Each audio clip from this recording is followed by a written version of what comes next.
Javniот превоз во Кочани дневно го користат над 200 лица. За разлика од лани годинава, бројката е двојно поголема, покажуваат анализите на општината. Ако минатата година, односно оваа тековната година, завршивме со 80.000 патници, што е двојно повеќе од колку што беше во 2014, очекуваме дека 2016 година ќе имаме околу 100.000 патници.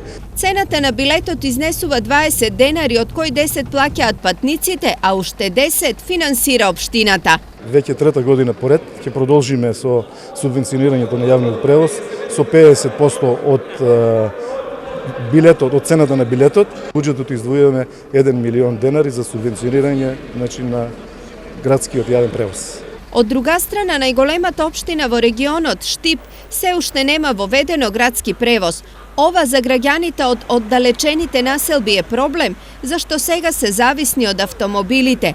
Тврдат, за разлика од нив, градскиот превоз имал многу повеќе предности. Па за поевтино да биде и поорганизиран превозот. Веројатно и возилата ќе се намалат, загадувачите. Па поевтино, такси плаќаме, трајка ќе си имаме или без пари ќе има. И поевтини од таксите, сигурно поевтино ќе биде.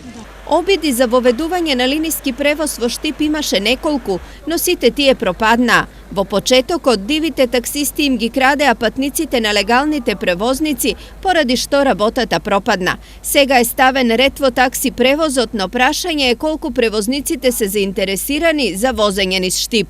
Сепак од опцијата градски превоз општината не кренала раце, па прашање на време е кога ваква можност повторно ќе им се понуди на штипјани.